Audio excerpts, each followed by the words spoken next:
নতুন একটি ভিডিওতে সবাইকে ওয়েলকাম। আজকের বিষয় হচ্ছে গিয়ে পায়রার 7 নম্বর পালকের কি ভূমিকা।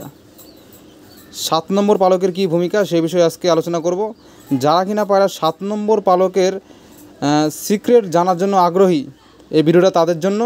তারা সম্পূর্ণ ভিডিওটা দেখুন, এবং যারা নতুন বা যারা পায়রা নতুন চেনার চেষ্টা করছেন, তো তারা তো অবশ্যই মন দিয়ে দেখুন ভিডিওটা, আপনাদেরকেও খুব কাজে লাগবে এবং শিখতে পারবেন, জানতে পারবেন। তো চলুন ভিডিওটা শুরু করি। আচ্ছা, পায়রার মধ্যে 7 নম্বর পালক বলতে এই যে এইটাকে বলা হয় 7 নম্বর পালক। এটা হচ্ছে 7 নম্বর পালক, এই যে ঠিক এটা। তারপরে হচ্ছে 8, 9, 10, এটা সবাই জানেন। 8 নম্বর, 10 নম্বর, 10 নম্বর, এটা হচ্ছে 7 নম্বর পালক। তো এই পালকের মধ্যে সিক্রেটটা কি দেখুন। এরকম পায়রা পর দেখছি, কিন্তু এর মধ্যে কি কিছু বোঝা যাচ্ছে? যারা কিনা পায়রা চেনেন তারা ঠিক বুঝে যান, যারা কিনা সিনিয়র বা অভিজ্ঞ তারা কিন্তু ঠিকই জানেন যে 7 নম্বর পালকের মধ্যে কী ভূমিকা, কিন্তু তারা অনেকেই বলতে চান না। যাই হোক, আমি আজকে বোঝানোর চেষ্টা করব যতটুকু জানি। তো সাপোর্ট করবেন সবাই, এবং ভালো লাগলে লাইক কমেন্ট করে দেবেন। তো দেখুন, 7 নম্বর পালকের সবার প্রথমে আমরা যেটা দেখব, এই যে 3টে শীষ পালক যখন এইভাবে ধরা হবে, 3টে শীষ পালক তো দেখলেন, তার সাথে দেখবেন 7 নম্বর যেটাকে বললাম, এই যে এটা হলাম 7 নম্বর। সবার প্রথমে দেখবেন এই 7 নম্বরটা, এই যে বাকি যে 9, 8, 9, 10 এর কতটা কাছাকাছি, মানে কতটা একসাথে আছে। প্রথমে দেখতে হবে এই 7 নম্বর পালকটা 8, 9, 10-এর সাথে কতটা একসাথে আছে। এই দেখানোর চেষ্টা করব। পায়রা এরকম ধরবেন, এই দেখুন দেখুন কতটা একসাথে আছে। যদি এই যে পালকটা, এই যে 7 নম্বর পালক, হ্যাঁ, এই যে হচ্ছে 7 নম্বর পালক, এইটা যদি আরও কাছাকাছি থাকে, যে এরকম কাছাকাছি থাকবে একদম এদের সাথে, এই লাস্ট 3টের সাথে যদি একসাথে থাকে, সেটা হচ্ছে একটা বিশেষ ভূমিকা, সেটা হচ্ছে একটা বেস্ট লক্ষণ। এই 4টে একসাথে থাকলে সেটাকে বেস্ট লক্ষণ বলা হয়। অনেক সময় 3টে থাকে, কিন্তু যেই পায়রার মধ্যে 4টে একসাথে থেকে যাবে, ব্যাস ওইটা কিন্তু একটা সুপার লেভেলের পায়রা হয়, মানে খুব ভালো হয়। দেখুন, এইগুলো পয়েন্টগুলো কিন্তু খুব সিক্রেট পয়েন্ট, আপনাদেরকে ইজিভাবে বলে দিচ্ছি একদম। তো প্রথমে এরকম একসাথে থাকতে হবে, এটা দেখে রাখুন। এরপরে যে বিষয়টা দেখতে হবে, এই যে 7 নম্বর পালকের মাথাটা, এই যে 8 নম্বর পালকের কতটা কাছাকাছি আছে, মানে লম্বাটা যেন বেশি হয়। মানে এই যে 7 এবং 8 যদি কাছাকাছি হয় লম্বায়, তাহলে সেটাকে বেস্ট বলা হয়।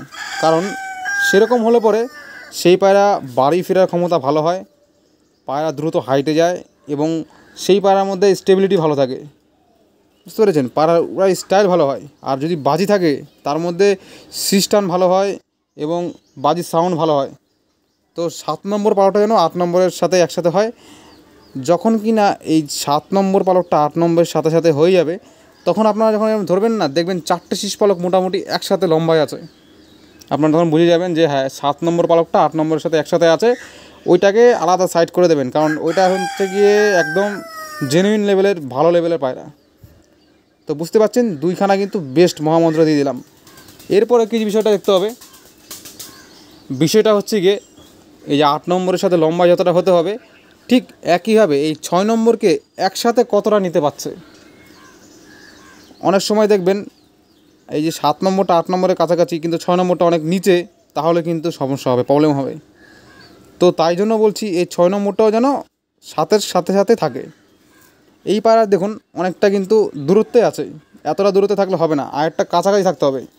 যদি সেরকম পায়রা আমার হাতে পড়ে বা নজরে পড়ে, তো অবশ্যই দেখিয়ে দেবো আপনাদেরকে, আপনারা বুঝতে পারবেন তখন। ঠিক আছে? তো ওইটা দেখবেন। আচ্ছা, এইবারে একটা মহামন্ত্র দিয়ে দিচ্ছি, যেটা কিনা সব মন্ত্রের উপরে মহামন্ত্র। এইটা দেখলে পরে ব্যাস, মানে 100% ভালো হতে হবে। ঠিক আছে?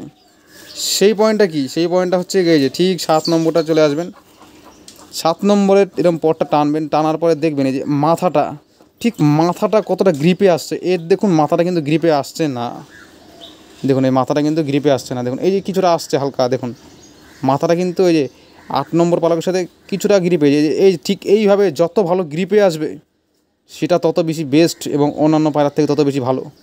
দেখে নিন ভালো করে, এই পয়েন্ট কিন্তু মনে হয় না তেমন কেউ লোক বলে। তো এই যে দেখুন, বুঝতে পারছেন, এই মাথাটা যত বেশি গ্রিপে আসবে, এই যে দেখুন এটা নর্মালি এইভাবে টানছি আমি, দেখুন এইভাবে টানছি, এই দেখুন গ্রিপ করতে পারছেন না, দেখুন গ্রিপ কিন্তু করতে পারছে না সেরকম।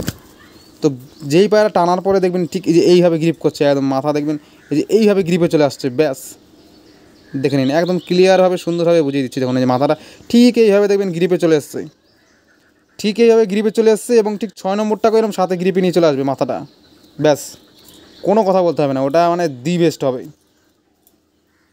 বুঝতে পেরেছেন? আপনার যদি 5টা পায়রা উড়ান, তার মধ্যে যেই পায়রাটার এই যে 7 নম্বর পালকটা যেই ব্যাপারটা বললাম সেটা যদি থাকে বা বাকি পয়েন্টগুলো যদি থাকে, সেটা সবথেকে ভালো হতেই হবে, সেটা হচ্ছে দি বেস্ট। এবার সেটাকে মানে কোয়ালিটি বুঝতে পারবেন, উড়ার মধ্যে অনেক কোয়ালিটি আছে, দমটাই মূল ফ্যাক্টর না। আমরা কি বলুন তো, সকাল বিকাল উড়বে, 9-10 ঘন্টা উড়বে, সেটা মূল ফ্যাক্টর না, উড়ার স্টাইলটা কত ভালো, স্টেবিলিটি কত ভালো বাড়িতে ফিরতে পারে, এগুলো হচ্ছে মূল ব্যাপার। দমের পিছনে আপনারা কেউ ছুটবেন না, কোয়ালিটির পিছনে যান, তাহলে দমও পাবেন, কোয়ালিটি পাবেন, জেনারেশন টিকে থাকবে। বুঝতে পেরেছেন? তো এই হচ্ছে 7 নম্বর পালকের ভূমিকা। আর তার সাথে সাথে দেখবেন এই 7 নম্বর পালকে এদিকে তিলি যেন সরু হয়, তিলি সরু হয় এবং এই যে 3টে 4টে একসাথে ধরবেন, এরকমভাবে মুড়িয়ে দেখবেন যে কতটা বেশি নমনীয় আছে। বিশেষ করে মাথাগুলো যত বেশি নমনীয় থাকবে তত বেশি ভালো হবে। যাই হোক, 7 নম্বর পালক নিয়ে আজকে বিস্তারিত আলোচনা করলাম। আশা করি এরপরে আপনাদেরকে আর কোনো কনফিউশন থাকবে না, ভালো পায়রা অবশ্যই তুলতে পারবেন যদি এই পয়েন্টগুলো ফলো করেন, ভালো পায়রা হতেই হবে। তো দেখুন, আজকের ভিডিওটা ভালো লাগলে অবশ্যই লাইক করে দেবেন, আবার পরবর্তী ভিডিওতে দেখা হবে।